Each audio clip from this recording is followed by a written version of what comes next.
Salam jumpa Bapak Ibu traders sekalian. Hari ini kita ada di tanggal 1 Juni 2020. Hari ini libur, peringatan hari lahirnya Pancasila. Happy birthday to Pancasila.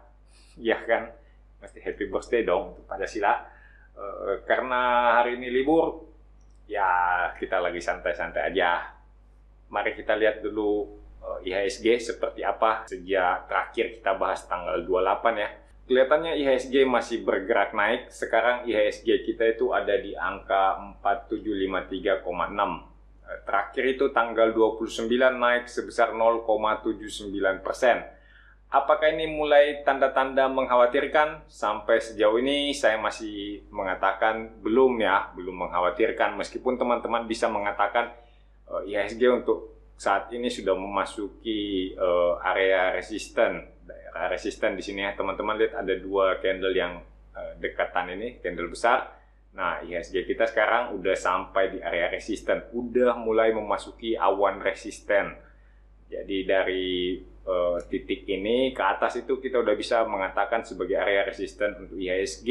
Sedangkan di atas ini teman-teman bisa melihat bagaimana upper shadow yang cukup panjang hampir menyentuh kita punya target kotak merah, tetapi kayaknya belum masuk ya, belum mencapai resisten kotak merah.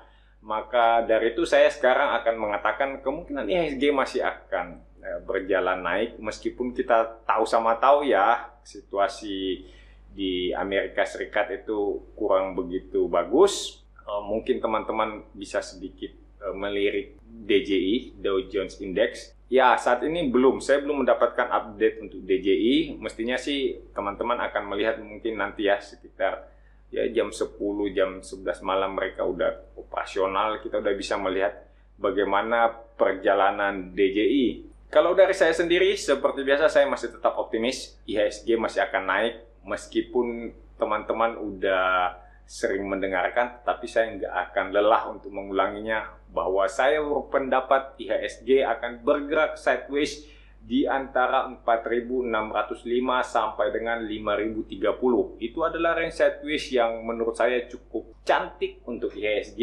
sehingga saya akan lebih bersemangat trading pada saat IHSG berada dalam range tersebut. Sedangkan target optimistis untuk IHSG adalah mencapai ke area kotak hijau yang di atas ini di sekitar 5.460-an. Semoga aja kita bisa melihat IHSG mencapai harga tersebut. Walaupun kita masih harus menunggu konfirmasi, kita harus melihat beberapa waktu ke depan apakah benar IHSG sudah berbalik arah atau belum. Sampai saat ini pertandanya sih udah cukup menyenangkan. Walaupun masih tersimpan berbagai keraguan, saya juga masih menyimpan keraguan, masih menyimpan sedikit cadangan untuk berjaga-jaga kalau ternyata IHSG belum reversal. Jadi saat ini bagaimana?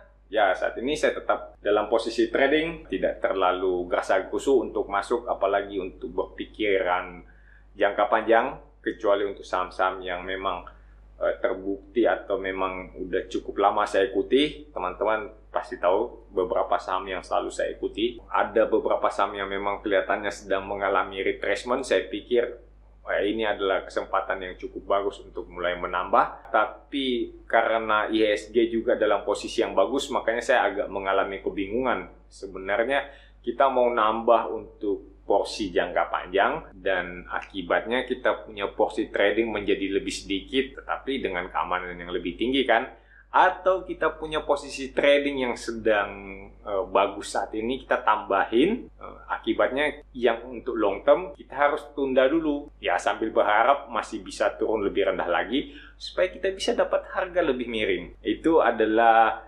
keputusan masing-masing orang ya. Kita harus mencari di mana titik keseimbangan antara kita punya rasa takut dan rasa serakah. Itu kita cari sendiri di mana titik yang seimbang, sehingga kita bisa mendapatkan nilai yang optimal untuk trading dan untuk follow the trend. Kawan-kawan yang baru ketemu channel ini, selamat datang, selamat bergabung di channel Stock Technician. Mungkin saja Anda baru browsing atau tiba-tiba aja channel ini muncul di beranda YouTube Anda.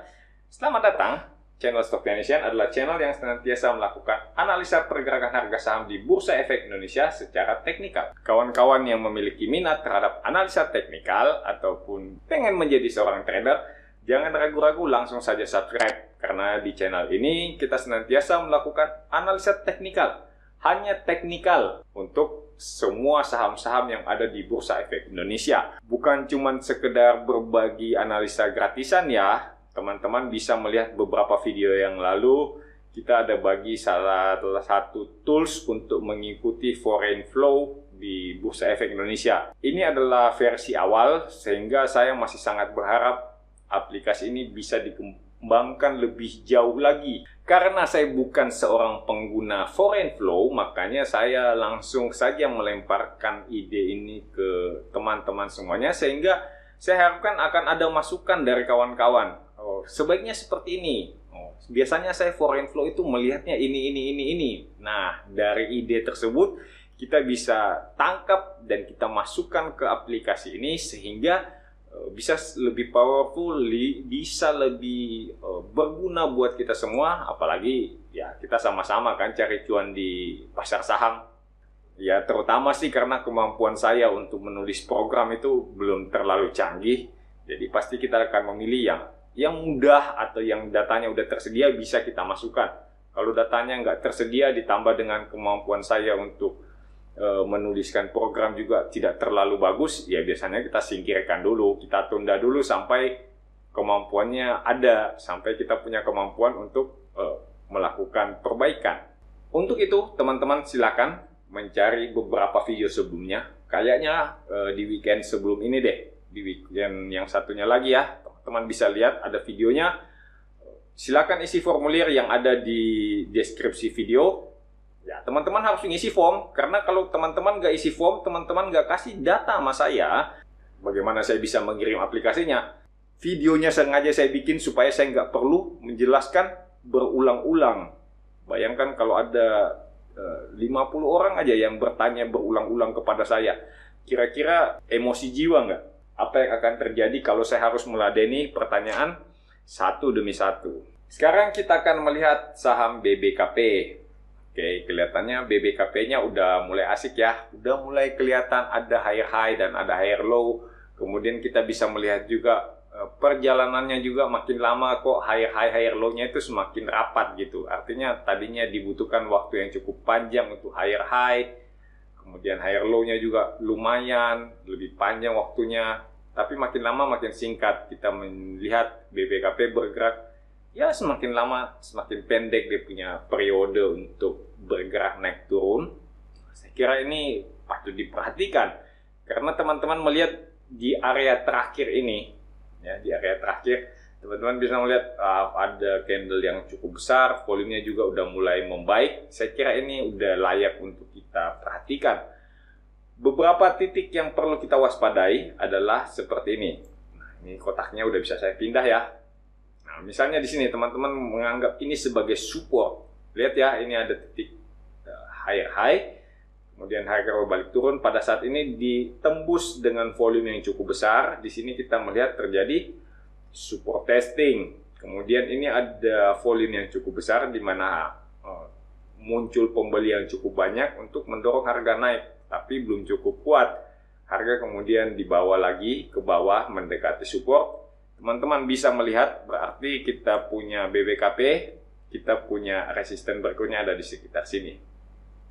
Cukup mudah ya. Di sini ada pembalikan arah, di sini juga ada pembalikan arah, di sini juga belum sempat tembus. Jadi teman-teman bisa melihat area kotak merah di sekitar angka 167 bisa menjadi resisten untuk teman-teman yang ingin melakukan buy on breakout. Sedangkan teman-teman yang ingin membeli di support, teman bisa melihat di sekitar area kotak hijau, di sekitar 146 atau mungkin di sekitar 142 atau 140, ya bolehlah spekulatif buy gitu kan. Kalau memang nggak bisa naik lagi di atas angka 147, ya sudah, jual aja. Begitu kan? Karena dia udah ada di bawah support, jadi ya jangan dipertahankan. Bisa jadi dia turun lebih dalam, dan teman-teman akan nyangkut. Ya, seperti itu aja, karena kita bisa melihat memang, kita bisa merasakan ini sahamnya sedang naik.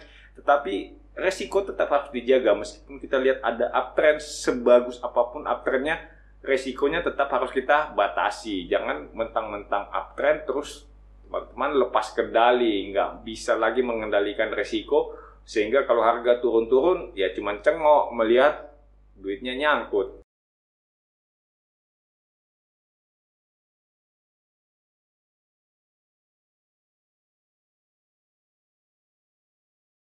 Berikutnya kita punya enough.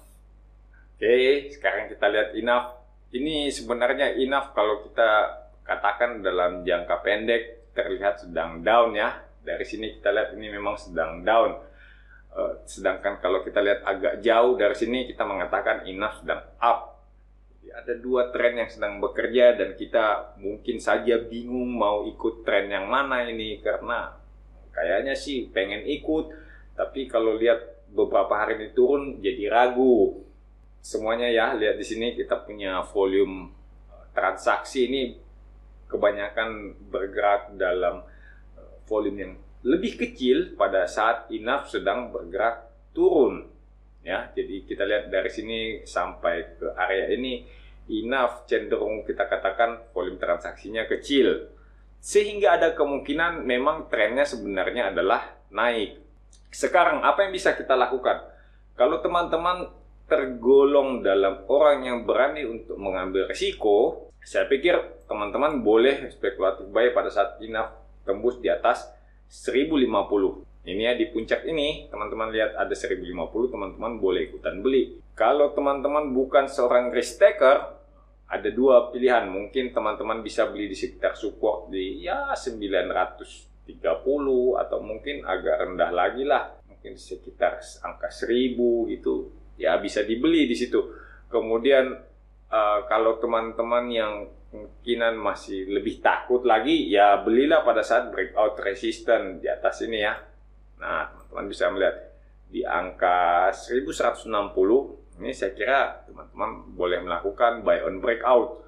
Targetnya masih lumayan jauh. Kita lihat saya punya target ada di area kotak merah di sekitar 1540-an. Nah, tinggal teman-teman aja mengatur profil resikonya supaya tidak menghadapi resiko yang terlalu besar, supaya pada saat enough tiba-tiba meluncur turun, ya batas cut loss teman-teman nggak terlalu jauh dari harga average.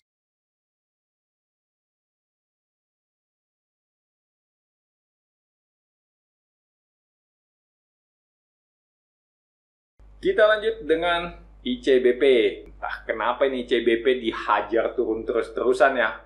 Udah kena kita punya support kotak hijau, tapi toh kayaknya ditembus juga ya. Ini lower shadow-nya terlalu panjang. Ya, walaupun kita lihat penutupannya itu ada di atas kita punya support kotak hijau, tapi akhirnya toh di hari terakhir ICBP-nya ditutup lagi di bawah kotak hijau. Sampai di sini kita mesti menunggu, ya kita harus menunggu untuk melihat kejelasan arahnya, karena kita semua belum tahu benarkah support kotak hijau ini sanggup untuk menahan penurunan harga ICBP atau enggak. Sebenarnya yang hari ini kan kita bisa mengatakan ya ICBP-nya ada di bawah support, tapi karena dia baru satu candle, terus volumenya juga enggak terlalu besar, ya kita kan mengatakan masih ada keraguan bahwa ICBP akan bergerak turun. Kemungkinan besar dia bergerak di antara kotak hijau saja, lalu mantul naik. Nah, itu yang harus kita tunggu. Jangan sampai kita terjebak sudah menjauhi ICBP, ternyata memang ini justru menjadi support yang cukup kuat, sehingga ICBP kemudian mantul naik dengan kecepatan yang luar biasa. Ya, nggak usah langsung gitu deh. Misalnya aja ICBP kemudian bergerak dengan range sempit, pelan-pelan dia bergerak di sini, ya bergeraknya kecil-kecil, tapi perlahan-lahan bergerak naik. Kan lumayan juga kalau bisa dapat cuan di ICBP, iya nggak? Hal-hal seperti itu yang sebenarnya kadang-kadang saya katakan sebagai, ya tunggulah beberapa candle untuk melihat arah pergerakan. Misalnya teman-teman melihat muncul candle hijau dengan bentuk real body yang kecil, tapi terjadi pertumbuhan volume dan harga mulai merangkak naik, yaitu bisa jadi salah satu pertanda bahwa ICBP udah mulai mantul. Sedangkan kalau ICBP bergerak di bawah kotak hijau, teman-teman sudah tahu apa yang harus dilakukan. Ya, tentu saja kita harus melarikan diri.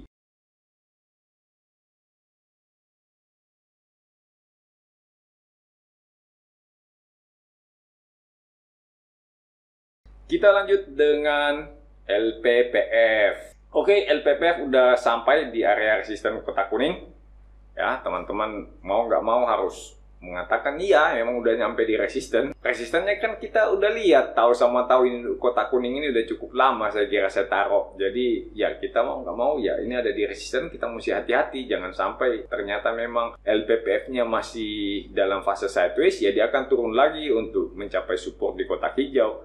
Tetapi kalau LPPF bergerak naik, nah ini adalah satu cerita lain, ini akan jauh lebih menggembirakan. Karena berarti kita akan melihat LPPF kemungkinan besar akan mencapai resisten selanjutnya di kotak merah di angka 2735. Oke, sekarang kita akan melihat ternyata dalam pergerakan naik ini volume transaksi LPPF tidak terlalu menggembirakan ya. Tidak bagus-bagus amat.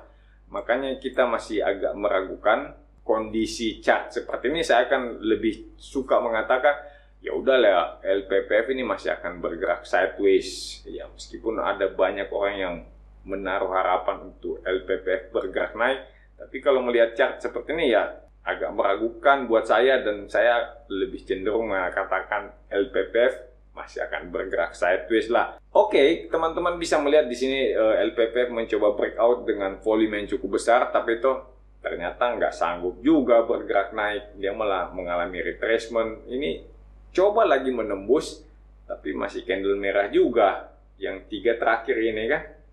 Oh, yang kemarin malah hijau ya. Kalau seperti ini kan, ya mending kita santai-santai dulu. Jangan dulu langsung buru-buru masuk. Tenang aja, kalau memang toh dia naik cukup jauh kok sampai 2800. Masih cukup banyak kesempatan kita untuk entry. Ya, saya kira akan butuh beberapa hari untuk mencapai resisten. Kita bisa aja entry, asalkan kita udah lebih yakin, kita lebih confirm bahwa LPPF memang sedang berjalan naik.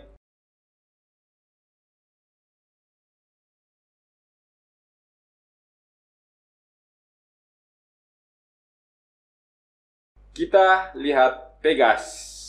Nah, ini adalah contoh yang bagus bahwa kalau suatu saham memang sedang sideways, begitu dia nyampe di resisten, ya dia nggak akan kuat, kemudian dia bergerak turun. Teman-teman boleh mengatakan apapun alasannya ya, boleh saja, silahkan aja mengeluarkan argumen. Apapun yang dikatakan orang lain mengenai Pegas, tapi kalau chartnya udah mengatakan ya sedang sideways, ya silahkan aja berdebat dengan chart. Karena kan saya bukan apa-apa di sini, saya hanya mengatakan apa yang saya lihat, sedangkan sang pemilik kebenaran adalah pasar itu sendiri, dan apa yang pasar katakan itu terlihat pada chart. Selama kita melihat ya ini orang bilang naik, ternyata sedang sideways, ya sudahlah, bacot aja lah yang bilang Pegasnya naik. Memang kita lihat sedang sideways kok. Kenyataannya kita lihat sideways. Mau segede apapun bacot lu teriak bilang ini naik, ya kita nggak peduli orang teriak bacot gede-gede, aduh bacot ini naik, ini turun. Nah, selama chart bilang ya dia sedang sideways, ya kita katakan aja dia sedang sideways. Bagaimana kalau kita mau membeli Pegas? Ya kita belilah Pegas pada saat breakout dari resisten kotak kuning di atas 895. Kita lihat oke, dia breakout resisten, kita beli. Seperti itu. Apalagi kalau teman-teman lihat di sini ada huruf D ini ya. Ini D. Artinya apa? Artinya ada terjadi pembagian dividen. Harga turun, ini gap down sebesar dividen yang dibagikan. Sebagai seorang teknikal, saya agak kesel kalau lihat ada huruf D, ada huruf S, ada huruf apa gitu kan, ada notasi-notasi terjadi corporate action, itu agak ngeselin. Karena kemudian chart kita cenderung akan terjadi bias gitu, sehingga kita kurang bisa meneliti atau kurang bisa membaca apa emosi yang terjadi di pasar. Bisa jadi dia naik selama ini, jadi dari sini naik sejak RUPS sampai kemudian di sini, ini karena adanya efek pembagian dividen. Setelah terjadi pembagian dividen, ya dia akan bergerak normal lagi, yaitu mengikuti tren turun. Jadi ini harus kita waspadai benar. Teman-teman yang masih punya Pegas yang sudah dapat dividen kalau bisa agak menghindar atau mungkin dijual dulu sampai terjadi kejelasan arah pada Pegas, baru kita entry lagi. Ya, kalau udah dapat dividen kan teman-teman tinggal nunggu agak cuan dikit. Nah, udah dapat dividen, udahlah lepas aja lah dulu sampai benar harga Pegasnya berhasil breakout dari resisten kotak kuning. Kalau kemudian Pegasnya ternyata breakdown kotak hijau, apa yang harus dilakukan? Ya jualan. Benar sekali.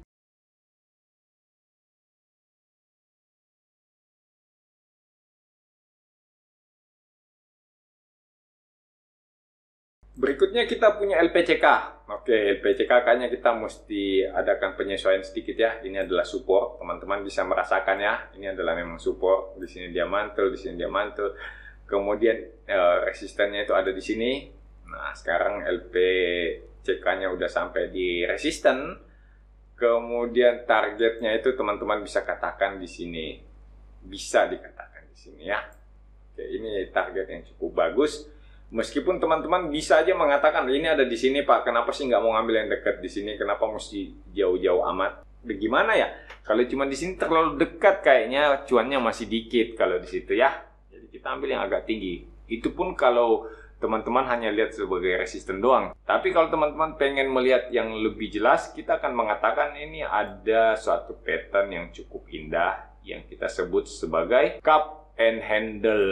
Jadi teman-teman bisa melihat, wah ini cup and handle, targetnya teman bisa mengatakan adalah sejauh dasar cup sampai ke neckline. Silahkan diukur. Saya nggak akan mengatakan berapa target cup and handle. Saya hanya memberi petunjuk bahwa ini ada pattern cup and handle. Untuk targeting ke atas, silahkan teman-teman hitung. Punya charting software sendiri kan? Nah, silahkan dihitung berapa target untuk cup and handle. Saya hanya akan mengatakan pada saat LPCK berhasil menembus kita punya area kotak kuning di sekitar 755, berarti terjadi breakout dan cup and handle terkonfirmasi. Teman tinggal menjaga pada saat LPCK-nya naik di atas area kotak kuning diikuti dengan volume yang cukup, ya volumenya ada di atas rata-rata. Teman boleh ikuti dengan meletakkan target. Jadi kotak merah ini resisten itu ada di target cup and handle.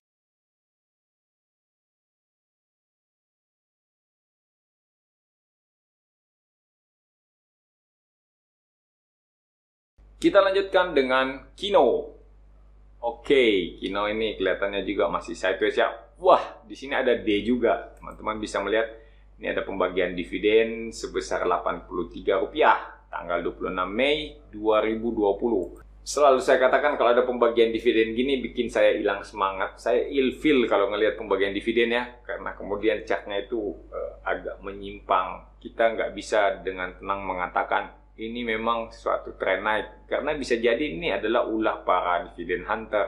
Saya nggak akan mengatakan dengan tenang bahwa ini uptrend terlihat. Ya, bisa jadi ini adalah suatu tipuan ya. Maksudnya ini gerakannya belum bisa kita yakini benar sebagai suatu uptrend. Sekarang kita hanya bisa mengandalkan kita punya support kotak hijau di sekitar 2580. Kalau memang bisa bertahan, ya saya harapkan sih semoga bertahan.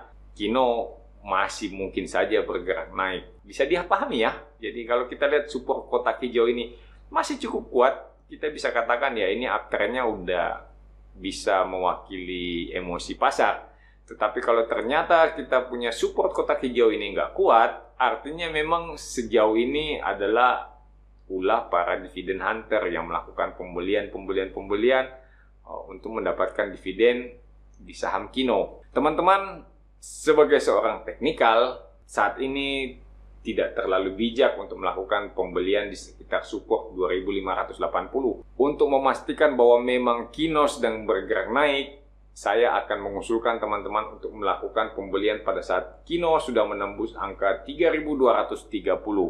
Jadi sudah menembus area resisten kotak kuning, sehingga kita cukup yakin bahwa memang oke, ini higher high dan higher low yang terjadi selama ini bukan suatu akibat dari para dividen hunter, tetapi memang sudah mewakili emosi pasar yang memang menginginkan saham Kino itu naik lebih tinggi. Saya kira itu lebih aman daripada teman-teman berspekulasi dengan membeli Kino di harga yang lebih rendah dengan resiko Kino adalah hasil perbuatan para dividen hunter. Saya kira cukup sampai di sini untuk analisa kita hari ini ya. Kita nggak bisa panjang-panjang. Saya juga belum sempat membuat analisa edisi akhir pekan. Jangan lupa tanggal 5 nanti hari Jumat sore, ya habis maghrib gitu, kita ada acara, kita ada interview dengan seorang analis senior, seorang pelaku pasar yang benar-benar pelaku, bukan kaleng-kaleng ya, tapi beneran ini adalah seorang pelaku pasar. Saya sangat mengagumi beliau. Nantikan kita punya interview di channel Stock Tension tanggal 5 Juni 2020. Tetap tinggal di rumah, tetap sehat. Walaupun Anda sehat, Anda bisa menjadi carrier untuk orang lain. Salam cuan untuk kita semua.